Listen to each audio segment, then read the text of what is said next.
യഥോധർമ്മ സ്തതോ ജയ. പ്രിയ ഭക്ത സുഹൃത്തുക്കളെ പ്രണാമം. തുടർന്ന് വരുന്ന മഹാഭാരത കഥകളിൽ കഴിഞ്ഞ ഭാഗത്ത് ഞാൻ പ്രധാനമായും പറഞ്ഞു നിർത്തിയത് ഭീമസേനൻ ബഹൻ എന്ന രാക്ഷസനെ നിഗ്രഹിക്കുന്നതും തുടർന്ന് ഏകചക്രാനിവാസികളുടെ സന്തോഷത്തിൽ പങ്കുകൊള്ളുന്നതും പൊതുജനം പാണ്ഡവരെ അറിയാതിരിക്കുന്നതിലേക്ക് വേണ്ടി ഏകചക്രയിൽ നിന്ന് യാത്രയാകുന്നതിനെക്കുറിച്ച് കുന്തിദേവി പാണ്ഡവരെ ഉപദേശിക്കുന്നതും ആ തീരുമാനപ്രകാരം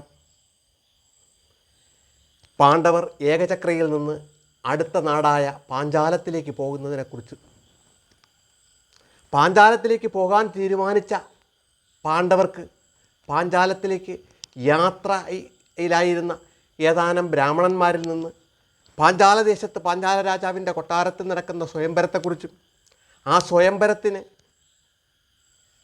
പാഞ്ചാലന് ലഭിച്ച പുത്രിയെക്കുറിച്ചും പാഞ്ചാലൻ യജ്ഞം ചെയ്ത് പുത്രനും പുത്രിയും നേടിയ കഥകൾ യാത്രാബ്രാഹ്മണൻ പാണ്ഡവരെ അറിയിക്കുന്ന ഭാഗങ്ങളും ഒക്കെയാണ് കഴിഞ്ഞ ഭാഗത്ത് പ്രധാനമായും പ്രതിപാദിച്ചത്. തുടർന്ന് ഏകചക്രയിൽ നിന്ന് യാത്ര തിരിക്കാൻ തീരുമാനിച്ച കുന്തിയും പുത്രന്മാരും ഏതാനും ദിവസങ്ങൾക്കുള്ളിൽ തന്നെ അവിടെ നിന്ന് യാത്രയാവുകയും പാഞ്ചാലത്തെ ലക്ഷ്യമാക്കി ഇങ്ങനെ അനേകം ദിവസങ്ങൾ യാത്ര ചെയ്തുകൊണ്ടിരിക്കെ ഒരു ദിവസം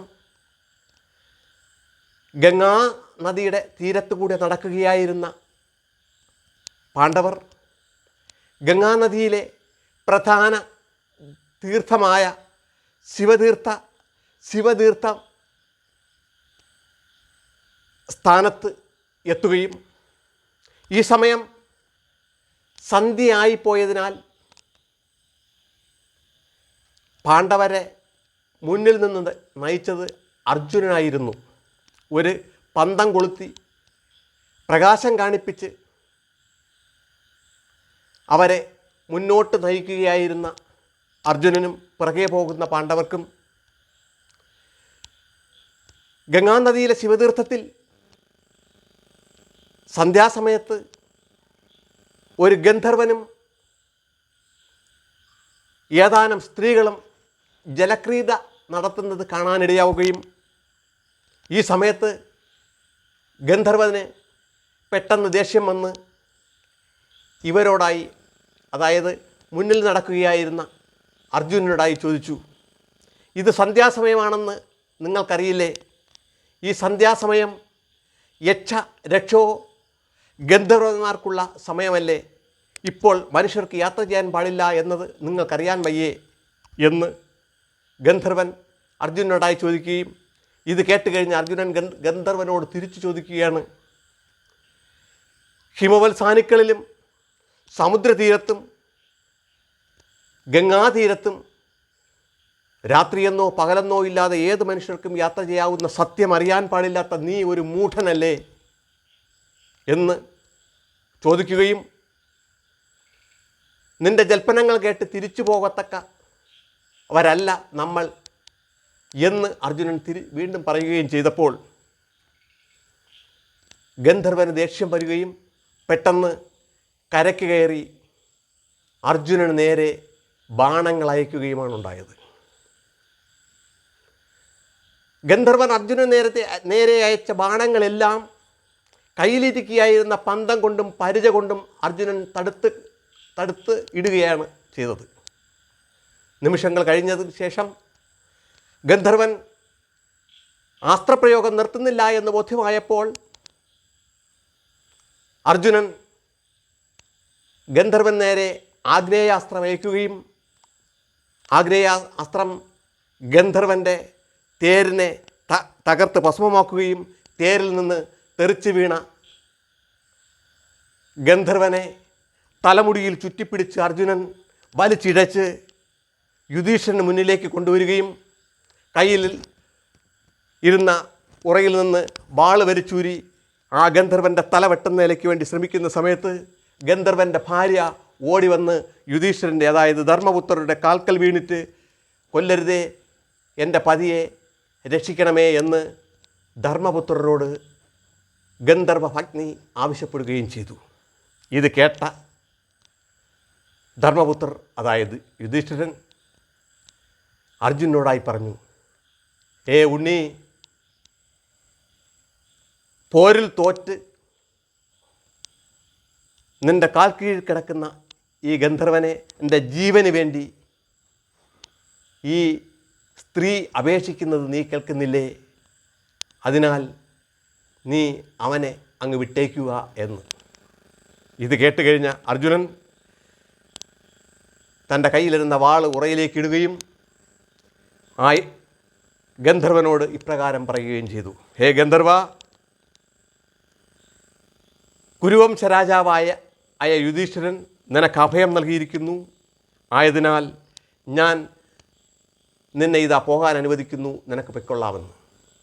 ഇത് കേട്ട് കഴിഞ്ഞപ്പോഴാണ് ഗന്ധർവൻ താൻ യുദ്ധത്തിൽ തോറ്റത് വില്ലാളി വീരനും ലോകൈക വീരനുമായ അർജുനനോടാണെന്നും ഈ തൻ്റെ മുന്നിൽ ഇരിക്കുന്നത് ഇതുവഴി യാത്ര ചെയ്തു വന്നത് സാക്ഷാൽ പാണ്ഡവരാണെന്നും ഗന്ധർവൻ മനസ്സിലാക്കുന്നത്.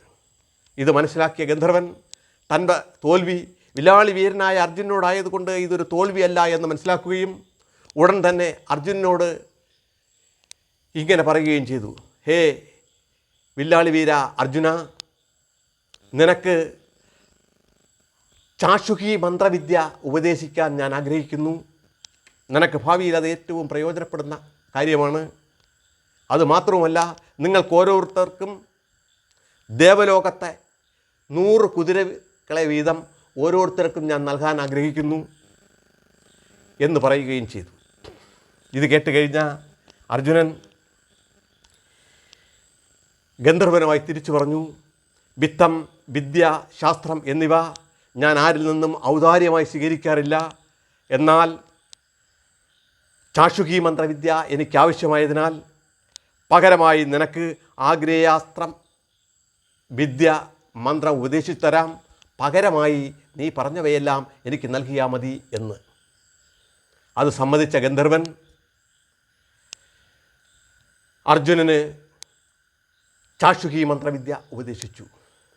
ഈ ചാക്ഷുഷി മന്ത്രവിദ്യയുടെ പ്രത്യേകത, ഈ മന്ത്രവിദ്യ അറിയാവുന്നതിലാണ് മനുഷ്യരെക്കാൾ കേമന്മാരായി ഗന്ധർവന്മാരും ദേവന്മാരും ഒക്കെ ജീവിക്കുന്നത്. കാരണം അവർക്ക് ഈ ചാക്ഷുഷി മന്ത്രവിദ്യ വശമാക്കിയിട്ടുള്ളവർ ഏവർക്കും ഭൂമിയിൽ മാത്രമല്ല ത്രിലോകങ്ങളിലും എന്ന് വേണ്ട ഏത് ഗ്രഹങ്ങളിലും ഏത് സമയത്ത് എന്ത് കാണണമെന്ന് തോന്നിയാലും എവിടെ എത്തണമെന്ന് തോന്നിയാലും ഈ മന്ത്രവിദ്യ പ്രയോഗിച്ചെത്താവുന്നതാണ്. ഭാവിയിൽ അർജുനന് പല ലോകങ്ങളിലും ദേവലോകമടക്കം പോകാൻ കഴിഞ്ഞതും ഈ ചാക്ഷുഷി വിദ്യ പഠിച്ചതുകൊണ്ടാണ്. അങ്ങനെ ഗന്ധർവനിൽ നിന്ന് അർജുനൻ ചാക്ഷുഷി വിദ്യ മന്ത്രം കരസ്ഥമാക്കുകയും ഗന്ധർവന് ആഗ്നേയാസ്ത്ര മന്ത്രം ഉപദേശിച്ചു കൊടുക്കുകയും ചെയ്തതിന് ശേഷം ഗന്ധർവൻ തന്നെ പാണ്ഡവരുമായി സൗഹൃദത്തിലാവുകയും നിങ്ങൾക്ക് ഞാൻ നൽകാമെന്ന് പറഞ്ഞ 100 കുതിരകൾ വീതം തൽക്കാലം ഞാൻ തന്നെ സൂക്ഷിച്ചു കൊള്ളാം, നിങ്ങൾക്ക് ആവശ്യം വരുന്ന ഏത് സമയത്ത് വേണമെങ്കിലും എന്നോട് ആവശ്യപ്പെടാം, അപ്പോൾ ഞാൻ നിങ്ങൾക്ക് നൽകിക്കൊള്ളാം. ആ കുതിരകൾ ഒരിക്കലും തളരുന്നവയല്ല, എപ്പോഴും സജീവമായി പ്രവർത്തിക്കാൻ പ്രാപ്തമായ ആ കുതിരകളെ നിങ്ങൾക്ക് എപ്പോഴാവശ്യമുണ്ടെന്ന് തോന്നിയാലും ഓർത്താൽ മതി, ഞാൻ നിങ്ങൾക്ക് നൽകിക്കൊള്ളാം എന്ന് പറയുകയും ഇത് എല്ലാം കേട്ടുകഴിഞ്ഞ പാണ്ഡവർ സൗഹൃദത്തിലായ ആ ഗന്ധർവനോട് നമുക്ക് ഒരു ദേവജ്ഞനായ ഉപദേശകൻ്റെ ആവശ്യമുണ്ട്, താങ്കൾക്കറിയാവുന്ന ആരെങ്കിലും ഈ അടുത്തെവിടെയെങ്കിലും ഉണ്ടെങ്കിൽ നമ്മളെ ഉപദേശിക്കുക എന്ന് ഗന്ധർവനോട് പറയുകയും ഇത് കേട്ട് കഴിഞ്ഞ ഗന്ധർവൻ ഈ ഗംഗാനദിയിൽ കരെ നിങ്ങൾ പോകുന്ന ഈ വഴിയിൽ തന്നെ കുറച്ചകലെയായി ഉൽക്കോചലം എന്ന ഒരു പ്രദേശമുണ്ട്. അവിടെ ദൗത്യൻ എന്ന് പേരായ ഒരു ദേവജ്ഞൻ നിലവിലുണ്ട്. അദ്ദേഹത്തോട് നിങ്ങൾ അപേക്ഷിച്ചാൽ നിങ്ങളെ ഉപദേശിക്കാൻ അദ്ദേഹം തയ്യാറാവും. ആ ഉപദേശവും നിങ്ങൾക്ക് പ്രയോജനമാവും എന്ന് ഉപദേശിക്കുകയും ഇത് കേട്ടുകഴിഞ്ഞ പാണ്ഡവരും കുന്തിദേവിയും ഗന്ധർവനോട് യാത്ര പറഞ്ഞ് അവിടെ നിന്ന് യാത്ര തിരിക്കുകയും ഉടൻ തന്നെ ഉൽക്കോചലം എന്ന സ്ഥലത്തെത്തി ധൗമ്യനെ കാണുകയും അദ്ദേഹത്തോട് തങ്ങളുടെ ഉപദേശകനായി, ആചാര്യനായി, ഗുരുവായി വർത്തിക്കണം, നമ്മളോടൊപ്പം വരണം എന്നാവശ്യപ്പെടുകയും പാണ്ഡവരാണ് ഇതാവശ്യപ്പെടുന്നത് എന്നറിഞ്ഞുകൊണ്ട് ധൗമ്യൻ അതിന് സമ്മതിക്കുകയും അവരോടൊപ്പം യാത്രയാവുകയും ചെയ്തു. അപ്പോൾ തന്നെ ഈ യാത്രാമധ്യേ അനേകം വഴിപോക്കരായ ബ്രാഹ്മണർ പാഞ്ചാലത്തിലേക്ക് പോകാൻ ഇങ്ങനെ യാത്ര ചെയ്തുകൊണ്ടേയിരുന്നു. അവരോടൊപ്പം പാണ്ഡവരും കുന്തിദേവിയും ആചാര്യനും അടക്കം പാഞ്ചാലദേശത്തെത്തുകയും പാഞ്ചാലദേശത്തെത്തിയ പാണ്ഡവർ എവിടെയെങ്കിലും തൽക്കാലം നമുക്ക് താമസിക്കണം, അതിനൊരു സ്ഥലം കണ്ടെത്തണം എന്ന് നോക്കി അവർ ഒരു കുശവന്മാരുടെ ആലയത്തിൽ താമസിക്കാൻ സ്ഥലം കണ്ടെത്തുകയും അവിടെ താമസമാകുകയും ചെയ്തു. തുടർന്ന് അങ്ങ് പാഞ്ചാലദേശത്ത് പാഞ്ചാല രാജാവിൻ്റെ കൊട്ടാരത്തിൽ ദ്രൗപദിയുടെ സ്വയംവരത്തിന് വേണ്ടുന്ന ഒരുക്കങ്ങൾ നടത്തിയിരിക്കുന്ന സ്ഥലത്തേക്ക് സർവ്വരാജ്യങ്ങളിൽ നിന്നും പല ആൾക്കാരും അവിടെ എത്തിക്കൊണ്ടിരിക്കുന്ന സമയത്ത് ബ്രാഹ്മണവേഷത്തിൽ ദേശാടകരായി നടക്കുന്ന ഈ പാണ്ഡവരും ദിവസവും അവിടെ എത്തുകയും അവിടെ നിന്ന് ഭിക്ഷ എന്നതുപോലെ ഭക്ഷണം വാങ്ങിക്കഴിക്കുകയും ഒക്കെ ചെയ്തു. പാഞ്ചാലൻ്റെ കൊട്ടാരത്തിൽ നടക്കുന്ന ഈ സ്വയംവര അതിന് മുന്നോടിയായി 15 ദിവസങ്ങളിൽ വിവിധ തരം കലാപരിപാടികളും വിവിധ ആയുധാഭ്യാസങ്ങളും കായികാഭ്യാസങ്ങളും ഒക്കെ നടക്കുകയും 16-ാമത്തെ ദിവസമാണ് സ്വയംവര ത്തിന് വേണ്ടി നിശ്ചയിച്ചിരുന്നത്. ഇത്ര ദീർഘനാൾ ഈ സ്വയംവരം നീട്ടിവെക്കുന്നതിന് തൻ്റെ പ്രധാന കാരണം അർജുനനെ തൻ്റെ ജാമാതാവാക്കണമെന്ന ലക്ഷ്യത്തോടു കൂടിയാണല്ലോ പാഞ്ചാലന രാജാവായ ദ്രുപദൻ യജ്ഞത്തിലൂടെ കൃഷ്ണയെ നേടിയത് തന്നെ. അർജുനൻ ഇപ്പോൾ എവിടെയാണ് എന്നുള്ള സത്യം ആർക്കും അറിയില്ല. എല്ലാവരും അരക്കില്ലത്തിൽ പാണ്ഡവരെല്ലാവരും മരിച്ചുപോയി എന്ന് പറയുന്നുവെങ്കിലും പാണ്ഡവർ ഇപ്പോഴും കാനനത്തിൽ അലയുകയാണ് എന്ന സത്യം ഏതോ ദിവ്യശക്തിയുള്ള ആചാര്യകളിൽ നിന്നും പാഞ്ചാലരാജൻ മനസ്സിലാക്കിയിരുന്നു. ഇത്ര ദീർഘനാൾ ഈ സ്വയംവരത്തിൽ നിശ്ചയിച്ചത് ഇതിനിടയിൽ അർജുനനും പാണ്ഡവരും ഇവിടെ എത്തുമെന്നും താൻ തയ്യാറാക്കിയിരിക്കുന്ന ഈ വില്ല് അർജുനാൽ മാത്രമേ കുലയ്ക്കാൻ കഴിയൂ എന്നും പാഞ്ചാലൻ വിശ്വസിച്ചു. അത്രമാത്രം ശക്തവും ബൃഹത്തുമായ ഒരു വില്ലും ശരങ്ങളും ആണ് പാഞ്ചാലൻ അവിടെ തയ്യാറാക്കി വച്ചിരുന്നത്. മാത്രമല്ല അന്തരീക്ഷത്തിൽ എപ്പോഴും കറങ്ങിക്കൊണ്ടിരിക്കുന്ന ഒരു യന്ത്രക്കിളിയും ഒരു യന്ത്രവും ആ യന്ത്രത്തിനുള്ളിൽ ഒരു യന്ത്രക്കിളിയെയും സ്ഥാപിച്ചിരുന്നു. യന്ത്രം എപ്പോഴും കറങ്ങിക്കൊണ്ടിരിക്കുകയും ആ യന്ത്രത്തിന് താഴെ 5 ബാണങ്ങൾ ഒരുമിച്ച് കടന്നു പോകത്തക്ക രീതിയിൽ 5 സുഷിരങ്ങൾ ഇട്ടിരിക്കുകയും ചെയ്തു. ഈ കറങ്ങുന്ന യന്ത്രത്തിൽ തൊടാതെ യന്ത്രത്തിനുള്ളിലുള്ള ആ കിളിയെ 5 അസ്ത്രങ്ങൾ ഒരുമിച്ച് അയച്ച് അവയെ ഭേദിച്ചാൽ മാത്രമേ ആ കിളി മുറിഞ്ഞ് മുട്ടിൽ വീഴൂ.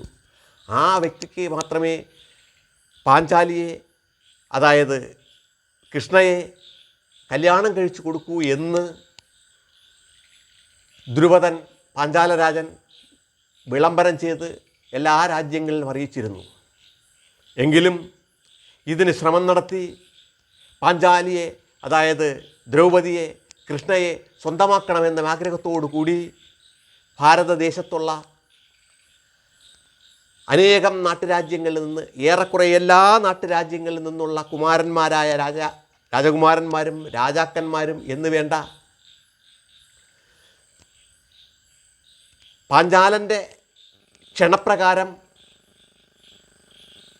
സ്വയംവരത്തിൽ പങ്കെടുക്കുന്നതിനല്ലെങ്കിലും കാണിയായിട്ടെങ്കിലും പങ്കെടുക്കാത്ത ഭാരതദേശത്തുള്ള ഒരു രാജ്യത്തിൽ രാജാവ് ഉണ്ടായിരുന്നില്ല എന്നതാണ് വാസ്തവം. അങ്ങനെ എല്ലാവരും പങ്കെടുത്ത, എല്ലാവരും വന്നു ചേർന്ന ആ സ്വയംവര പന്തലിൽ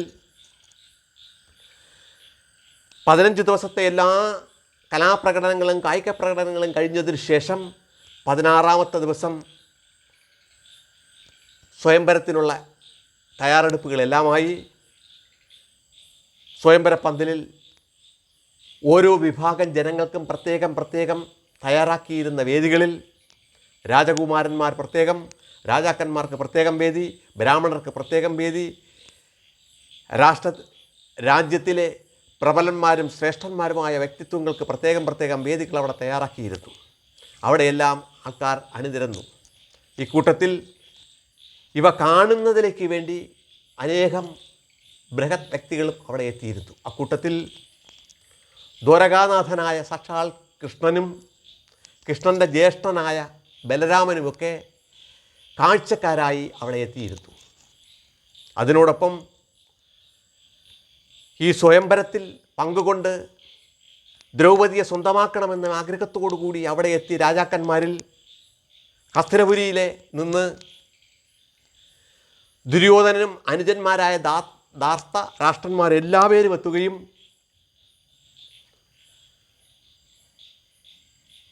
അതിനോടൊപ്പം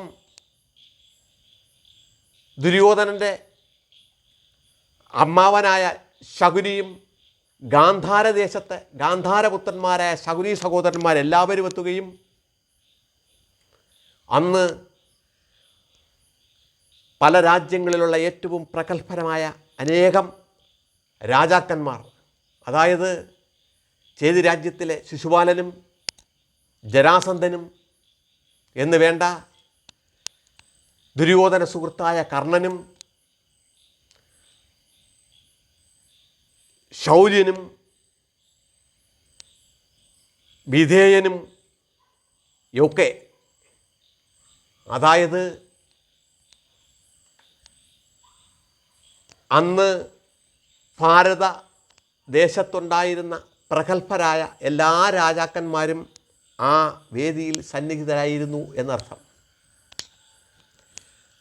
അപ്പോൾ ദുമ്നൻ തൻ്റെ സഹോദരിയായ കൃഷ്ണയെയും കൂട്ടി ആ വേദിയിലേക്ക് കടന്നു വരികയും കൃഷ്ണയോടൊപ്പം അനേകം തോഴിമാരാൽ വലയപ്പെട്ട് ദൃഷ്ടദ്രുമ്നൻ്റെ പിന്നാലെ വരികയായിരുന്ന കൃഷ്ണയുടെ കയ്യിൽ ഭരണമാല്യവും ഉണ്ടായിരുന്നു.